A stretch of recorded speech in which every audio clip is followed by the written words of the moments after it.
The origins of the Narcissist, the sad story of Narcissus and Echo. Long ago in the lands of Thespia, a city located in central Greece, a handsome young prince was born. The boy's name was Narcissus. He was the son of the river god Cephasus and the nymph Liriope. The child was blessed with the beauty of the gods. Following the birth of her baby, Liriope brought the child before the blind seer Tiresias. He foretold that the boy would lead a life of longevity, so long as he does not see his own reflection. She was shocked to hear this, but heeded the words of the wise prophet and went on to raise the prince with extreme caution. For years she ensured there was nothing in his vicinity to cast a reflection, and he grew to become the most beautiful youth. Many believed him to be mirrored of the gods. He went on to break the hearts of all those who wished to become his suitor. One by one he rejected them all, and he did so in the cruelest manner.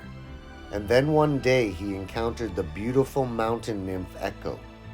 Echo was a nymph who had been cursed by the great goddess Hera. One day Zeus was down on earth having an affair when his wife grew suspicious of his whereabouts. She flew down from the heavens in search of her husband, the Lord of Thunder, but was quickly greeted by Echo and distracted by her pointless stories. Zeus was able to evade her watchful eye due to the aid of his companion and escaped back to Mount Olympus, but Echo was not so lucky.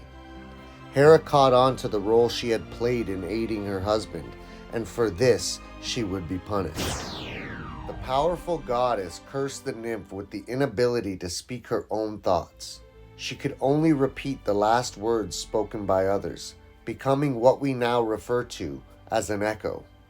She wandered hopelessly through the mountains and woods until one day she stumbled upon the most beautiful young boy, and his name was Narcissus. Deeply saddened that she could not speak the words that she felt, she decided to follow the boy and his entourage through the woods. One day the prince became separated from his companions and began to call out, "Who is here?" And a voice whispered back, "Here." Still not seeing who answered his call, Narcissus called out once more, "Avoid me not, and let us come together."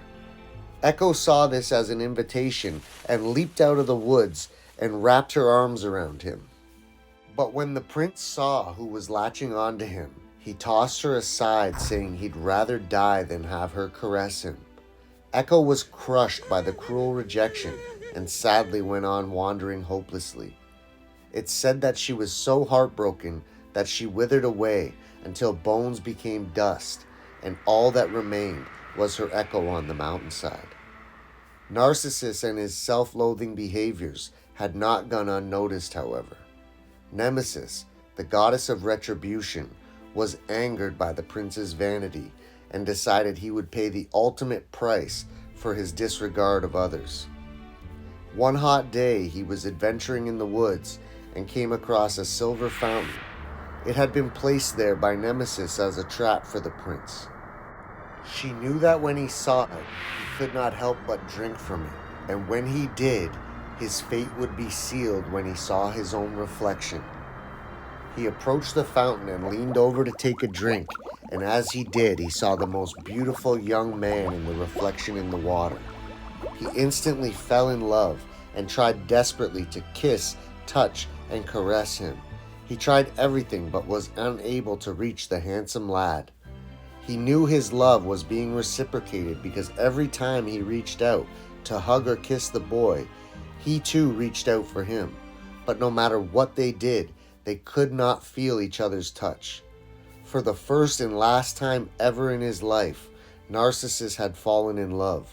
Unfortunately for him, he had been lured into the trap by the goddess of retribution, and his fate was sealed the moment he had laid eyes upon his own reflection.